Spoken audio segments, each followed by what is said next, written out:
All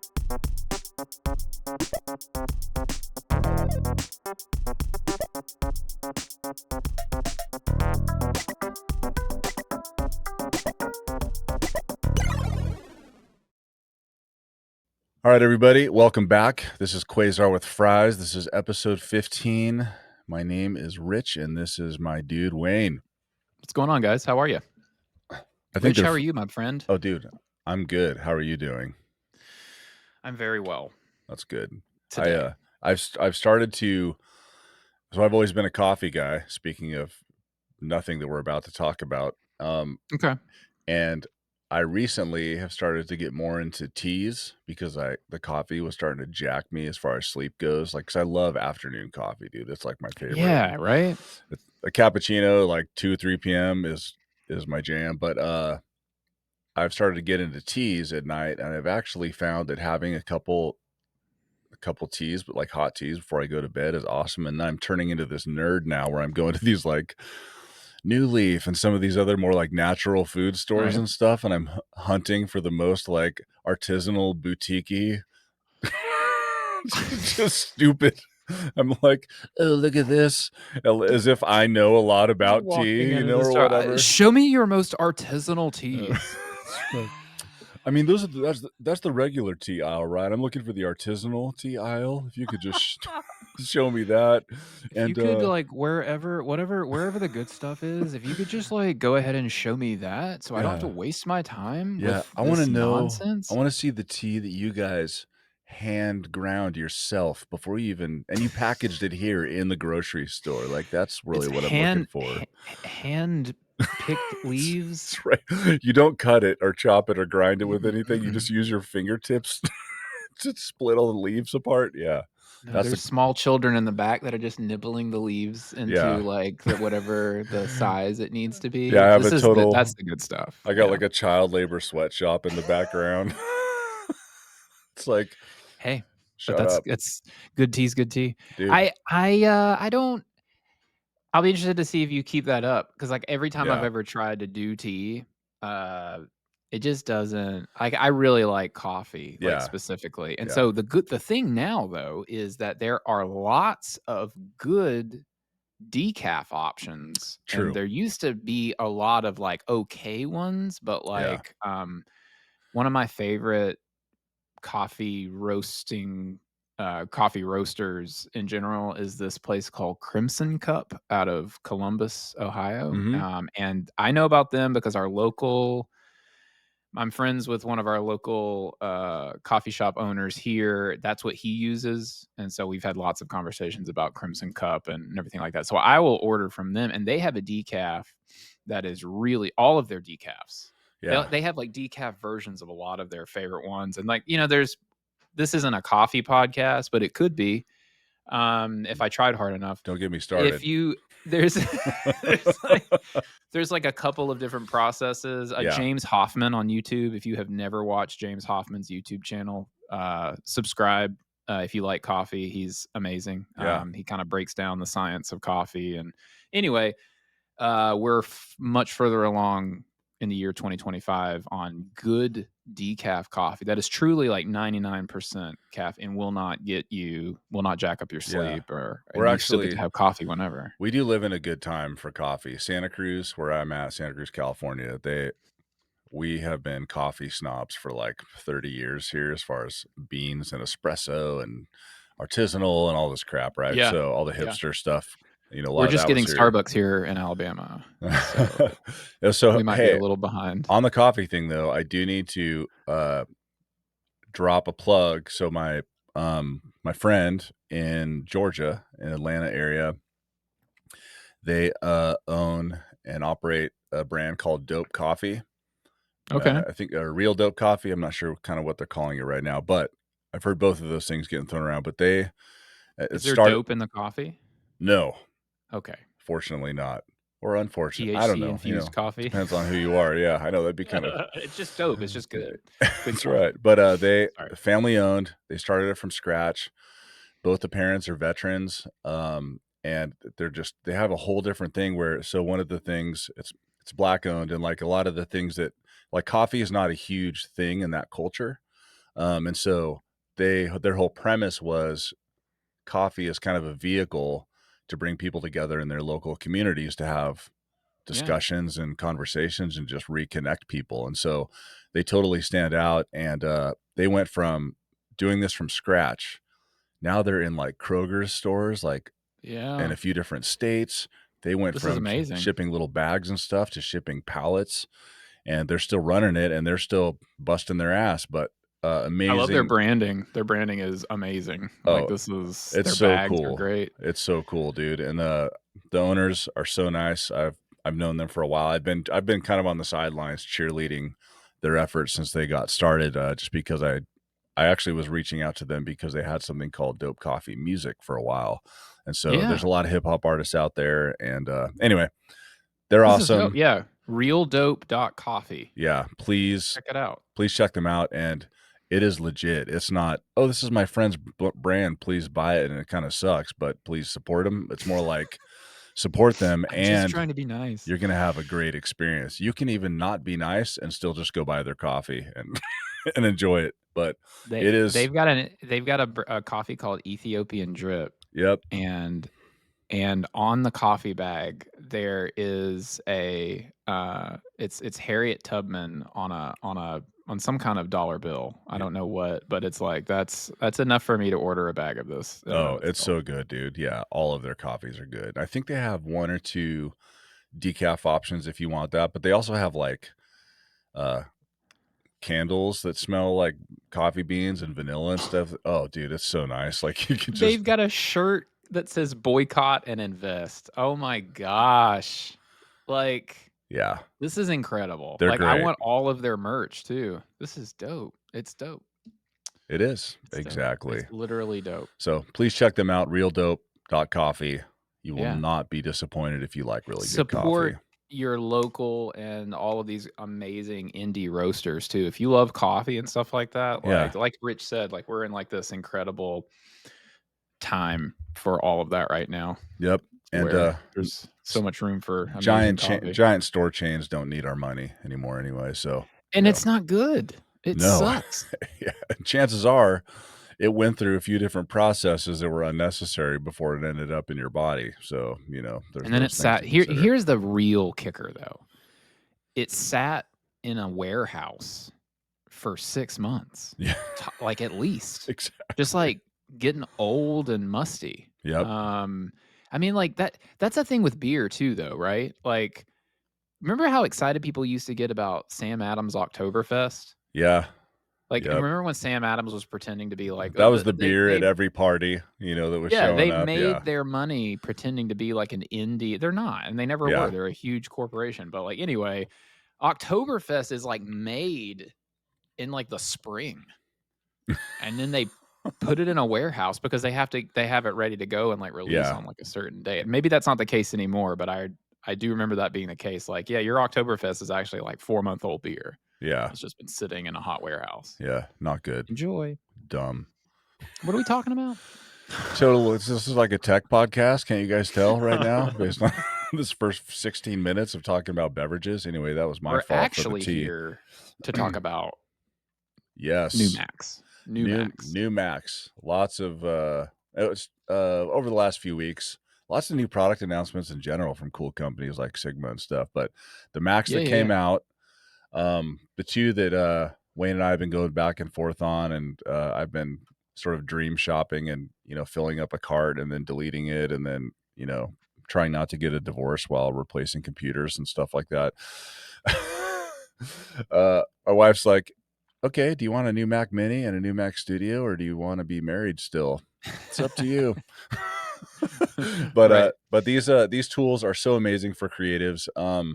There's the Mac Mini, which one of the topics here is there's definitely some lower price points for some of the power that you can get out of some of the new Macs now, which is refreshing and a little bit Mm, weird to see on the internet. But also the Mac Studio, if you're not yeah. ready to go full blown sell your house and your kids on eBay for this Mac Pro. The Mac Studio and the Mac Mini are really really awesome, and but there's a lot of discussion about which Mac is right for you. It's hard to tell sometimes because at first glance, especially if you're not necessarily deep in tech, analyzing all the products all the time, like, oh, why should I get that if this already has that? But there are always some nuances and differences depending on what you want to use these for. But Wayne, which one have you been kind of attracted to, or what are some of your first observations of the difference of these things? Yeah, so I mean, like the Mac Mini came out a few months ago, right? And it's been generating just like people love it. Like I have no idea how well it's selling because Apple in general right now is not doing great. They're in terms of their year over year numbers and their revenue on various products and stuff like that. But all of that aside, I mean, I don't see how you could look at the last couple of years of the Mac. I'll push it back all the way to the announcement of the M1 chip back in around 2020. Hmm. But I just don't see how you could look at the last 5 years and not say this is like maybe the best 5 years for the Mac ever. Like there was a while there when Intel was kind of like when Intel and Apple were still buddies and Intel was still making the chips that power the Mac, those last 2 or 3 years there were really, really rough because Apple was not able to refresh and iterate on the Mac as often as they wanted to because of how basically long it was taking Intel to release new generations of chips. So was And that? I was always wondering about that actually. So yeah. the when Intel first came into the picture, number one, what was the reason for Apple doing that in the first place? And Mhm. second, was the reason for switching back to their own just because they finally had enough time to develop their next round of like good hardware basically, or processing power, or like what was the Yeah. what's kind of the in and out of that whole story, like a brief summary? I think, in terms of like the actual reason why they switched from PowerPC, which they had been using for years, I remember PowerPC those machines, processors. yeah. So, I mean, like they switched over to Intel just because I mean, really the writing was on the wall in terms of those Intel processors. I mean, like they were clearly better than what was the PowerPC processors in Macs at the time. Like Right. Mac OS was actually suffering because they wanted to do more with Mac OS, but they didn't have the horsepower to do it or do it quickly enough with Intel processors. So that's when they switched to Intel. And you really saw from there on out, like I can't remember if I think Tiger was still OS 10 Tiger was still on in sorry PowerPC, but then after Tiger, when you started to getting into like Leopard and Snow Leopard and the other kind of like cat names in that era of Mac OS 10, Yeah. when they were still doing the dot releases, Yep. that's when you really started to see kind of like there was like a clear around this time too the iPod and then the Mac development heated up and then the iPhone happened. So they switched to Intel because they had to. And then when it comes to why did they switch away from Intel into this, is like they had to because it wasn't going to be like necessarily like a home run that this M series processors were going to work, Right. but they had such a lead on their ARM, like whenever they started making the A series chips on the iPhone, they had such a lead from that over the I guess the competition in the mobile space that they knew that they had something really special there. Yeah. And if they could scale it to the desktop and that's what they've really done, right? There's like crazy amounts of power efficiency now with like with MacBook Pros in terms of their battery life and Yep. stuff like that, all because of these M series chips. And so they switched to get they I it, the, and the other so one the chips were better. The Intel chips were better than PowerPC, and the M series chips were better than the Intel chips by far. I mean, still to this day, I mean, like, and now a couple years later, like Intel is like in a lot of danger Yeah. because they don't their chips aren't better than anybody's. Yeah, and Uh, also there's a few different there's a couple of key industries now that where chips, CPUs in particular, or GPUs matter as far as like where tech is oh yeah, headed. So it's like yeah, if you weren't on the AI train when it hit, and now you're out of the computing game, at least for a huge swath of people, which make up the Mac user community versus the Intel community. It feels like Intel is mostly just like, oh, we're going to do a deal with Dell where we buy, 800 notebooks for our sales team or whatever, or schools, something like that. But the Mac guys, like, everything is so fast and so great and so far along and developed now. And then you have on the other computing side, you have the NVIDIAs and the AMDs of the world, and AMD is way farther along on the AI tip than Did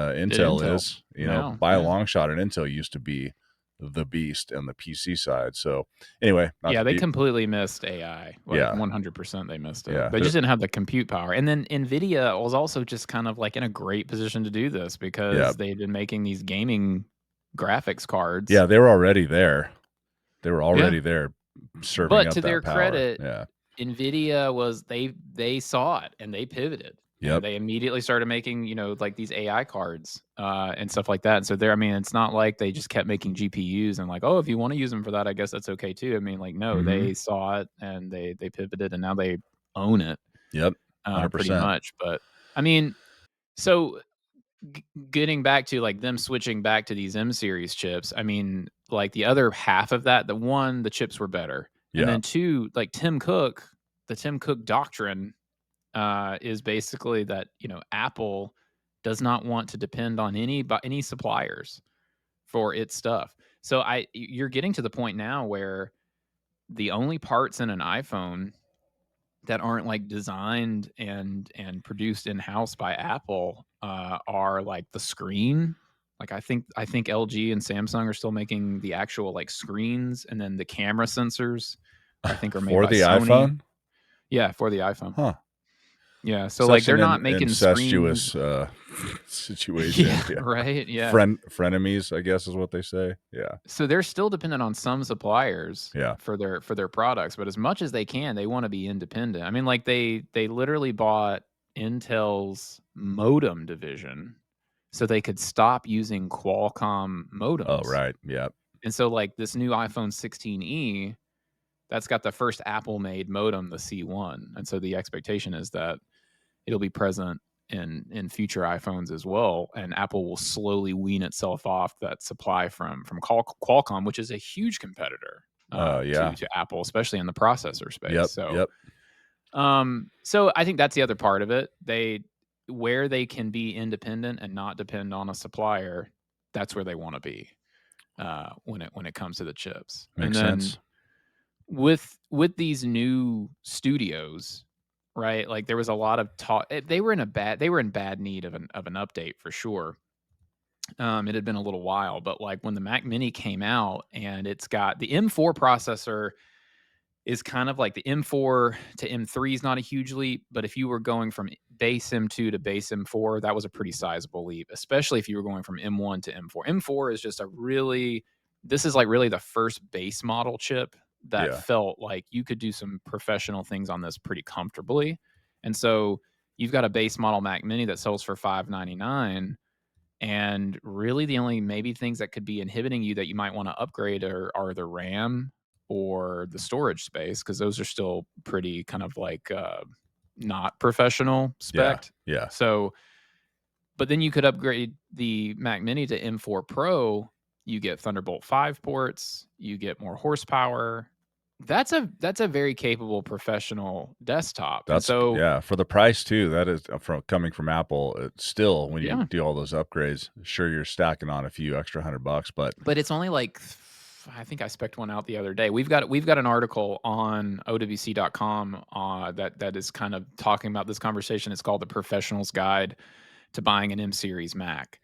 And so in this article, we went through the entire Apple laptop, desktop, the entire Mac lineup, and we looked at all the different options. We were thinking about, well, you could get this used or you could get an older one, but we made a bunch of recommendations on like new Macs that we think you should buy based on kind of like what you're looking for. I only work on a laptop, so I want this one laptop to be my everywhere computer, or right.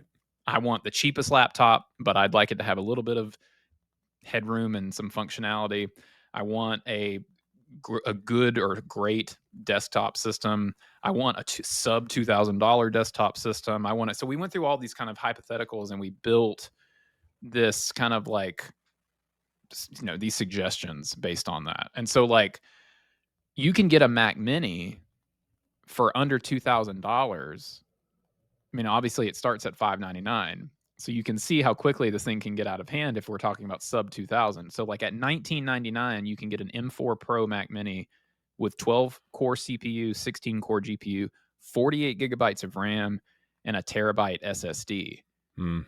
Which is, and then you get 3 Thunderbolt 5 ports around back. That's a professional machine Oh, for under 2000. That's going to give you probably 60 to 70% of what you could get out of a Mac Studio. yep. So there's you and I were talking about this before. I think that like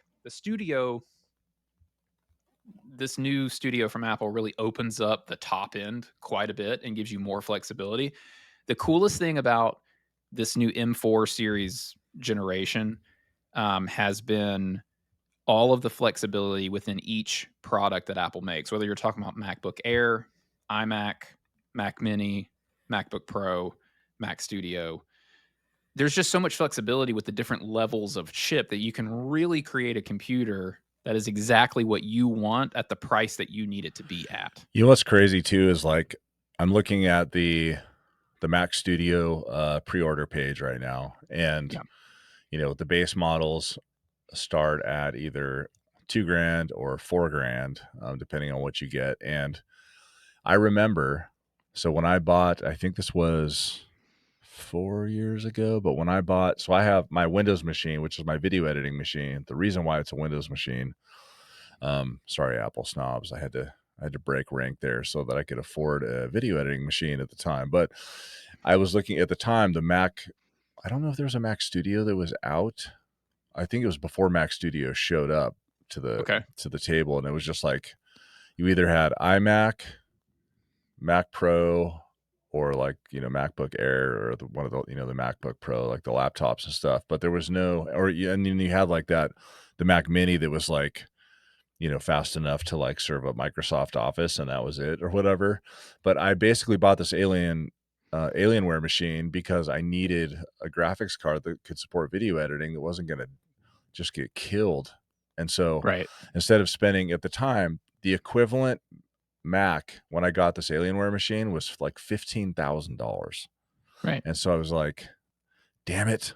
I And that probably had a swore. discrete card in it too, like To, an expensive discrete card in it. oh, totally. It totally did. And I was like, well, for $6,000, I can get basically the same horsepower on the video card, the GPU front. And then, it was an AMD Ryzen chip at the time. It was pretty fast and got a lot of good reviews. And then the card I have, I think, is the 3080 or 3090 in there. Is that 3090 even a card? But anyways, one of those guys. It's been great. But now with the Mac Mini coming out and then this Mac Studio, dude, the Mac Studio is incredible and it could easily, for $6,000, replace and crush my Alienware machine. And so I'm trying And to you can make a yeah. really, really powerful. So one of the ones that we actually recommend, one of the spec outs that we actually recommend is a $6,000 Mac Studio. So the Studio starts at $1999. That gives you the M4 Max. Yeah. If you want the M3 Ultra, which is basically two M4 Max chips, or sorry, M3. Is it two? It's no, it's not two M4 Max chips because it has to be the same generation. You're It's two talking about the M3, Mac Studio or the Mac Mini? the Mac Studio. Yeah, I Yeah, don't so the Mac Studio it used to be two of the Max chips put together. And okay. so I think what I'm not clear on is if it's two M3 Max chips that make the M3 Ultra or if it's two M4 Yeah, Max chips. there are no M4 chips in the Mac Studio. Yeah, So, no, the M4 Pro is in the Mac Studio. wait. That's where you start at. Or sorry, M4 Max. Oh, there it is. Yeah, okay. Apple, My for the bad, my love bad. of God, Yeah. figure out like a better way to do this naming system because like we're going between I M3 and know. M4 now, The and then lower Max end, Pro, yeah. Ultra. the lower end Mac It's super Studio confusing. has an M4 Max chip, and then the higher end Mac Studio only has an M3 chip in it, but it has more No, it has an cores and M3 all that other. Ultra. The Okay. M3 Ultra is more powerful than the M4 Max. Okay. Alright. So M3 Ultra is basically 2 chips, basically fused together. They call it, I think Apple calls it Ultra Fusion. Yeah. Okay. Yeah. Okay. So I was right. So the M3, whenever you see an Ultra chip, so there's been an M2 Ultra, now there's an M3 Ultra, there was an M1 Ultra. What Apple does with the Ultra is they take 2 of the Max chips from that given generation and they Yeah. fuse them together to make Okay. one chip. Okay. So it's kind of confusing on the Studio because the Studio has an M4 Max as the base model. That's the $2,000 one. Right. And then you have the M3 Ultra, not M4 Ultra, M3 Ultra, because it's a generation behind. And it's not 2 M4 Maxes put together. That'll be the M4 Ultra whenever that comes out. It's 2 M3 Maxes. But even though it's an older generation, 2 M3 Maxes fused together to make the M3 Ultra are still more powerful than the M4 Max No, that on makes its own. sense. Yeah, that Okay. makes Yeah. sense. So it's super. And now, and see, it was a lot neater before because, like, on the previous Studio, I think it was M2 Max and M2 Ultra. Very like, okay, Ultra is better than Max. Sure, whatever.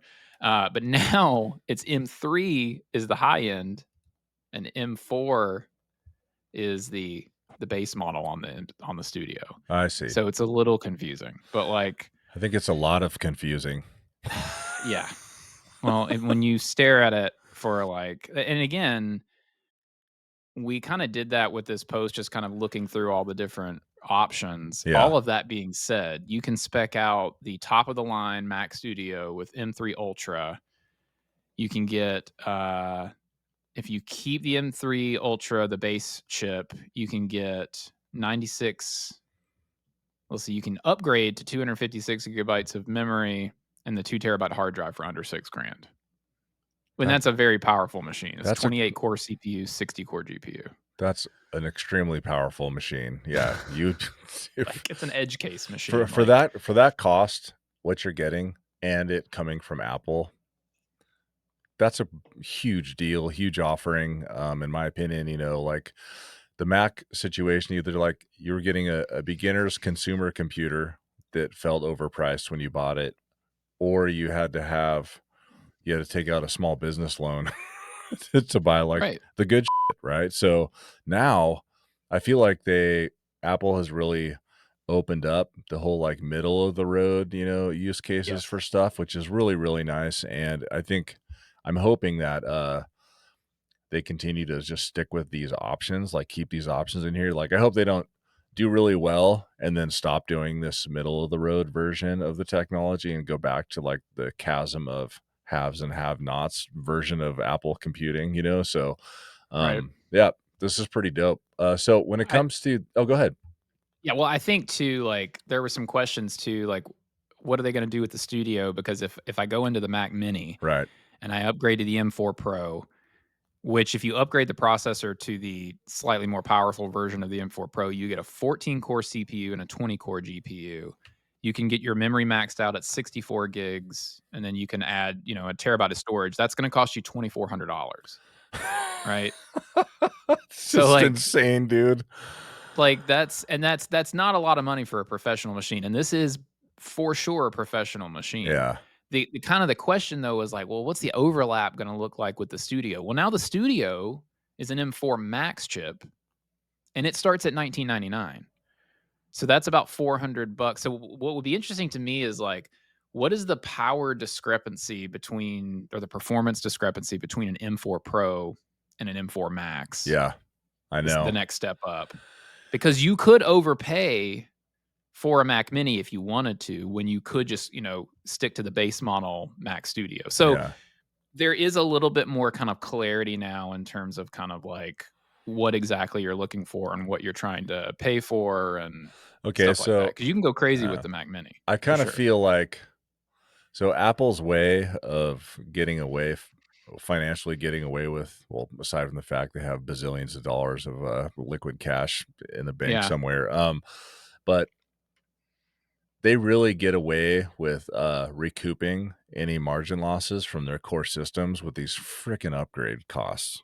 Like, Oh, it's crazy. holy It's crap, terrible. dude. I mean, the storage stuff is 3x and not any more powerful than if you were to buy products from OWC with more capacity and all that same speed and everything. Yeah. Uh, Processor upgrades, all the other upgrades. It's like, dude, really? You're gonna charge? Oh, you just want a little bump in memory? Okay, that's $1,400. Like, am I gonna get Yeah. $1,400 worth of extra productivity or speed out of my video edit tomorrow because I bought this instead? Probably That's not. where it gets really difficult. Yeah, yeah, You're like, because if you're looking at the Mac Mini, your choices are a 10-core CPU or a 12-core CPU, and you're like, "2 so what does 2 cores mean? Like, right, is that right?" exactly. Or you're looking at a 10-core GPU or a 16-core GPU, and still you're just kind of like, "Okay, 6 core." When you get to the studio, it gets a little more kind of easy to understand because the number discrepancies get a little bit wider, but it's Yeah, like the M4 Max has 14 core CPU, the M3 Ultra is 2 of them, so it's 28. So that's a little bit easier. Okay, it's like if you want a no doubt performance increase and you want the most powerful computer, but you already know that. yeah. You need the M3 Ultra. But like even when you get to the M3 Ultra, there's another choice. There's you want the 28 core CPU or do you want the 32 core? Do you want the 60 core GPU or do you want the 80 core GPU? And it's like that's a $1,500 difference. Totally.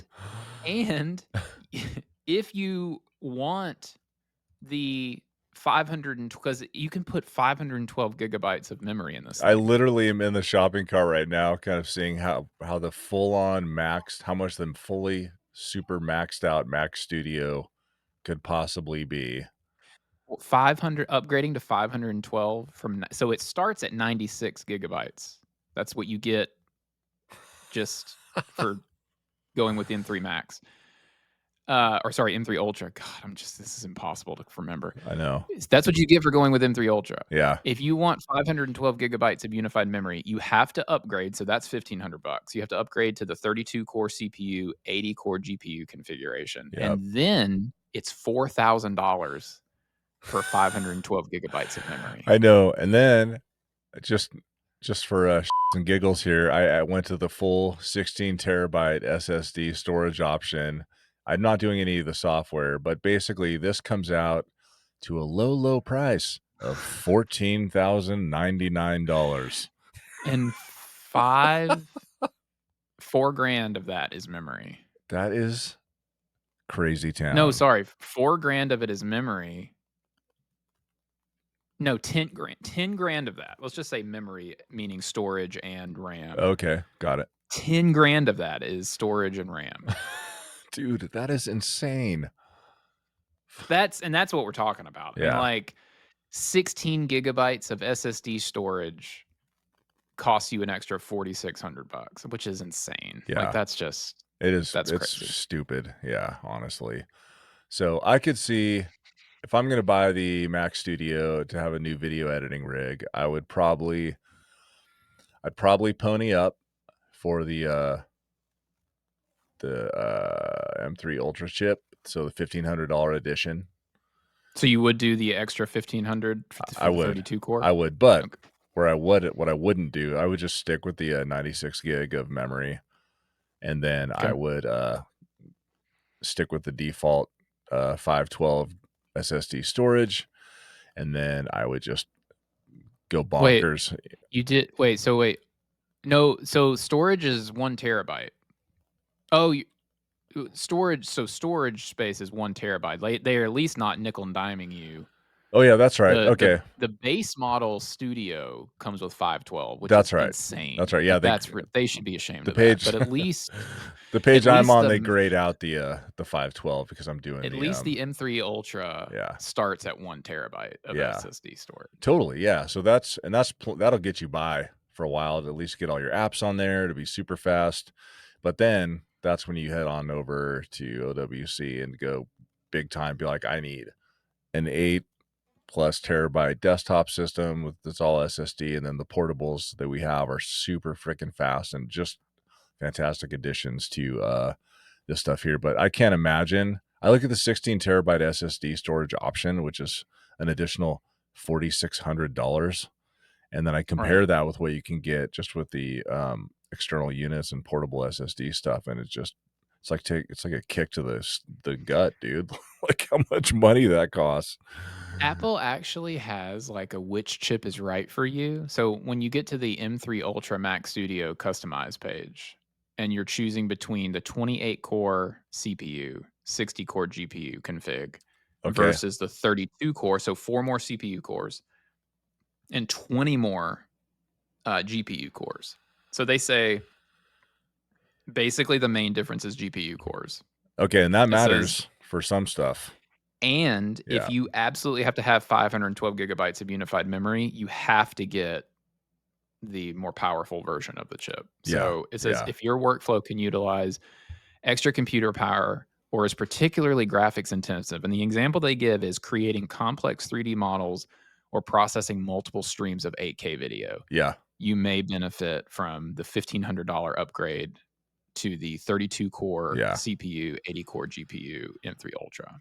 And, So, for video editing, it's all GPU all day long, dude. Like, yeah, you gotta have 100%. that, so I would still argue that even I feel like this, I think 8K and above is definitely the watermark for do you need to spend $7,000 on a Mac Studio?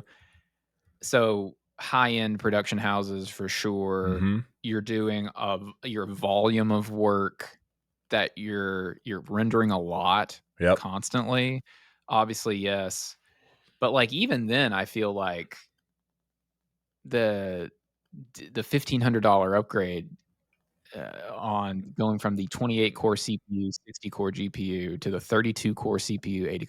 I just don't know. Like, I would love to see more guidance from them on like, because they have a lot of these chips. There's two versions of each. Right. So you've got M4, M4 Pro, M4 Max, and now M3 Ultra. And then each of those chips has two different like binned versions, Yeah. essentially. Like there's the less powerful one and the more powerful one, which is just a lot. Yeah. I And know. it's kind of like, what is 20 extra cores of GPU? Like, yeah, of course, if you're doing multiple 8K streams, this is a no brainer.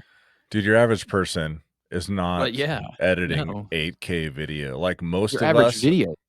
most of us are editing 4K because a lot of our phones are just kinda by default shooting in that or whatever, but, But the M4, the base model M4 can handle multiple streams of 4K video, no problem. Yep.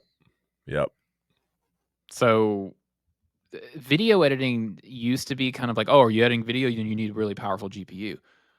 Well, on the Mac side of things now, you can do a lot like, Apple's gotten, like, the video engine on these M series processors is so good Yeah. that you really don't like, I would say the M4 is probably the first base version of an M series chip where you could just 100% across the board say, "Hey, what does your timeline look like? Is it like 3 or 4 streams of 4K?" Right. You're good. Yep. You're probably fine, or Yep. especially if you're doing 1080.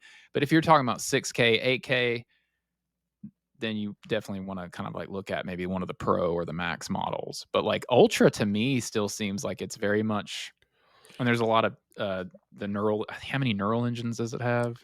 32 core neural engine. So this is like an AI this is like an LLM machine. Exactly. It's kind of like, do you wanna mine crypto or edit 8K video? This is probably your machine right Yeah, here. Yeah, totally. yeah. I mean, dude, I gotta be honest too, like, I have a really hard time controlling myself when ordering my next Mac. Like, I get into this little thing where you choose all the little components and stuff, and you're like, yeah, I know it's 1,600 more if I get this, but dude, it's But you keep your stuff for a while. I do. I actually the iMac I'm on right now, filming this episode is like a 2019 iMac, something like that. Let's see here. We have I wish they'd make another iMac Pro, Yeah. but they won't. Oh, I That's love those basically what things. the Mac Mini is now. I So, loved those things. Yeah, the one that I have now is 2019. It's got a 32 gigs of memory, a Radeon Pro, like 4 gig card, yeah, 3 yeah, gigahertz, yeah. 6 core, whatever. So, but dude, even just getting the baseline Mac Mini would just blow this machine completely out of the water with the stuff that I do on this system, which is all audio. So, Yeah. yeah. I mean, I've got a base model Mac Mini, the M4, not upgraded at all, and, recently put up, like, a tutorial on, like, I use our, Express 1M2. I put Oh, yeah. my library folder of my Mac Mini, I put it on here, so basically everything runs off of this Smart. 4 terabyte drive, and it's actually faster storage than what's internal Yeah. to the Mac I Mini. have that same situation on my Alienware machine because I have the Envoy Pro FX, the 4 terabyte, and writing to that is like 5x faster than writing to the local hard drive actually on the Yeah. machine. It's ridiculous. So, Yeah, I mean, yeah, it's pretty great. So, that's another aspect of the flexibility, right? You can get a $599 Mac Mini and pretty easily upgrade the storage with an external yeah, solution, and still have a very performant computer. And I edit video, and I do all of my work stuff on this machine, and yeah, it's great. yep, But I'm not like I'm when I edit video, like you said, I'm editing 4K yep, and 1080p a lot of times. So yeah, I mean, I think that the new Mac Studio, it really did kind of like open up the other end, because there are people who are going to like, I'm going to have this for 5 years, and I yeah, want to get as much out of this investment as I possibly can. So I'm cool with the $1,500 yeah. processor upgrade. And you can upgrade these after the fact, right? So if you had a certain amount of memory and now you want to Oh, I don't. double You it or can't whatever, know. You can can't, I because mean the you memory I don't is. mean you personally, but like you would take it to an authorized, an Apple store or whatever, like will they do that for you, or when they actually build No, it, is that it? Like whatever that's it. you bought, that's it. Okay. I Yeah, didn't that's realize it. that. Now, I do think storage can be, but I think it can be, but I don't know if, like, because I remember when they were opening up the Mac Mini the first time, Yeah. and they figured out the internal storage can actually be, you can pull this apart and like put in your own, larger capacity Right. SSD for cheaper. Yeah, like But aftermarket. it's a really difficult process and it voids your warranty. But what they figured out was that it was the same module that's in the studio. Oh, okay. So apparently the studio does have like a removable storage, SSD.